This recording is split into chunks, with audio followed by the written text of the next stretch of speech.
how to be really happy all the time.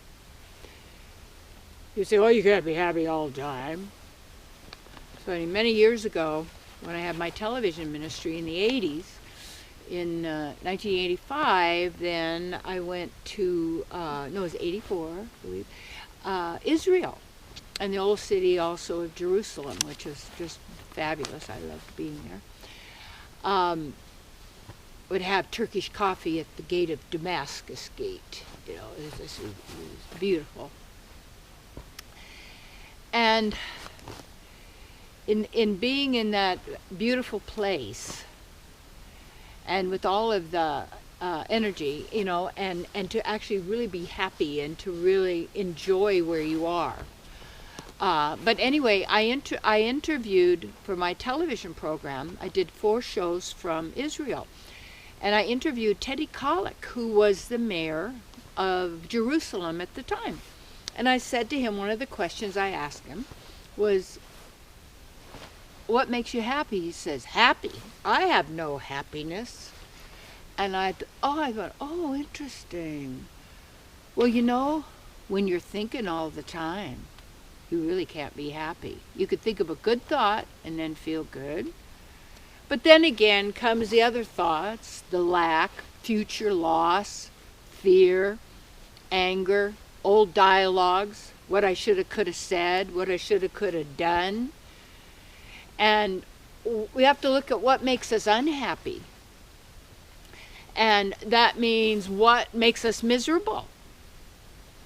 And you almost sense that so much of what's going on in the world is a lot of suffering for a lot of people. I've suffered a lot in my life. And until I found out the cause of suffering, you see.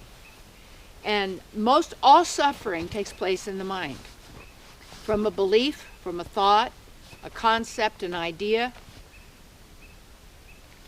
such as, oh, my parents really didn't want me. Well, really? Who cares? Are you here? Yeah, great. Go forward and do something.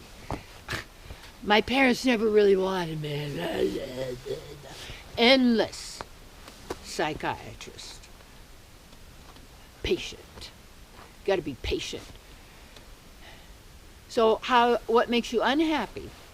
It's deciding your life isn't good enough. You don't like the people around you. You don't like your job. You don't like your body. It's too old, it's too young, it's too fat, it's too thin, it's too bad. You don't like the color of your skin or the color of somebody else's skin or their religion. Where did all this come from?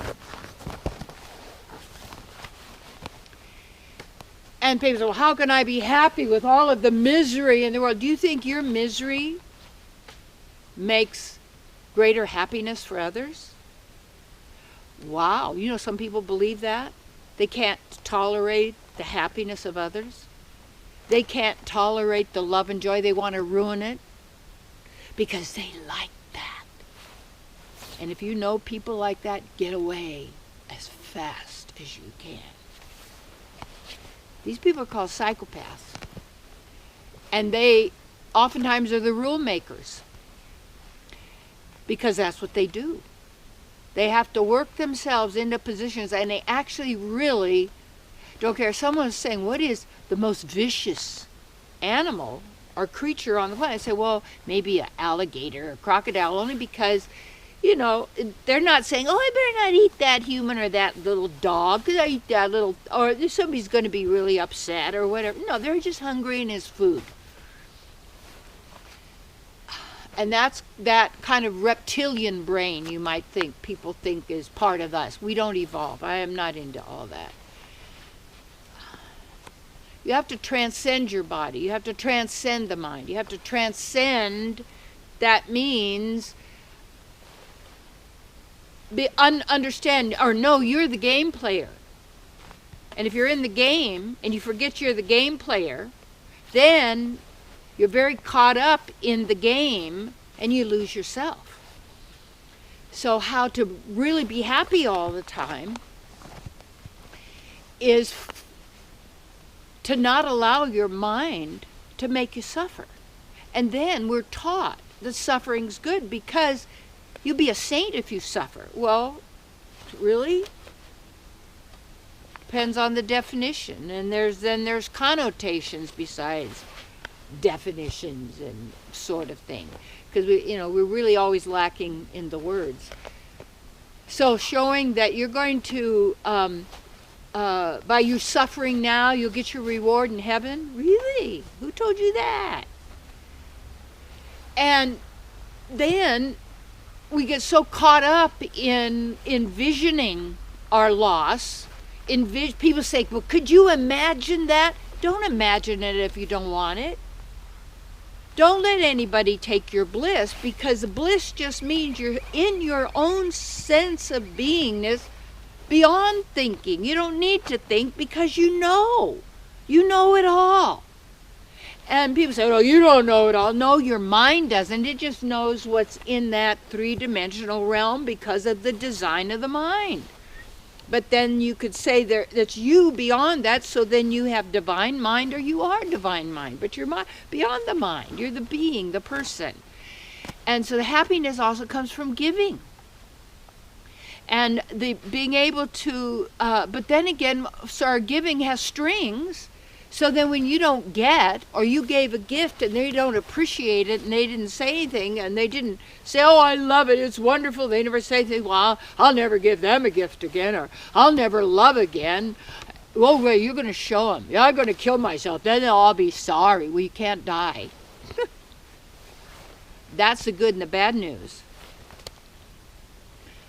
So when you get who you are, and the power that you have, you're a divine creator God. Yes.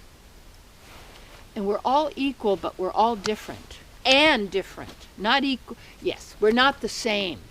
We're same and different, is it? And you go beyond same and different. You go beyond attached and detached. You go beyond like and dislike. Because that's the mind. That's how it operates. That's how it only operates. I know I got my mittens on. They're really sweet. Little Diane and Loie, my little dear ones. Isn't that sweet? I know. Handmade too, I just think it's so cool. That makes me happy, see. And I go, because somebody handmade these. They're really cool. They made them, we think out of an old sweater. It looks like a sweater. And it's like the doing the things you like. Being in nature, and the happiness. And what happens is, remember how I used to be so unhappy because I'd always be thinking about what other people thinking. Do they like me? Don't they like me? What did I do? And how you be happy, because you can't solve things in the mind, because thinking creates the problem.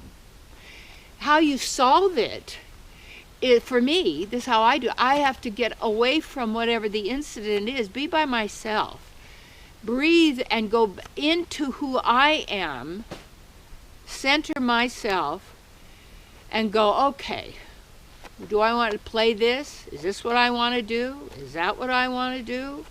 Who says I have to do that? And this, what's going on with me? Let me get myself centered here, because in every moment you have free will choice. You're going to honor the inner, or you're going to give your power to the outer, or somebody else, or someone else, or something out there big is going to get you. And now is the time, now is opportunity to be strong, see? And in that, we're in the wonder of it all.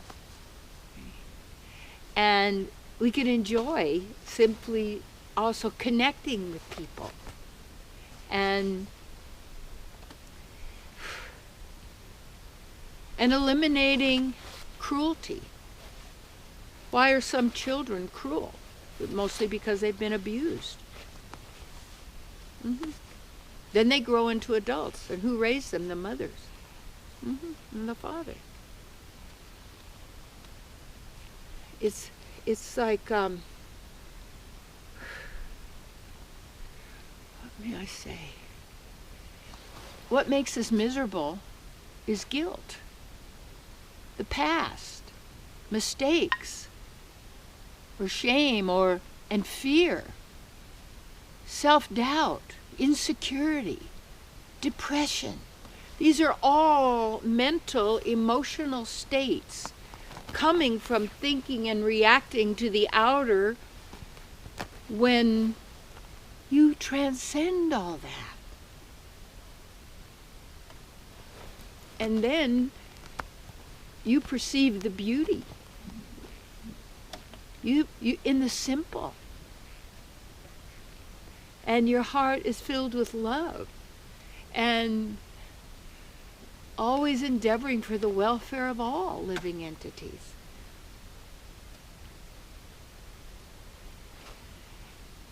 See, it's like taking care of the little child within you. When you're beyond age, and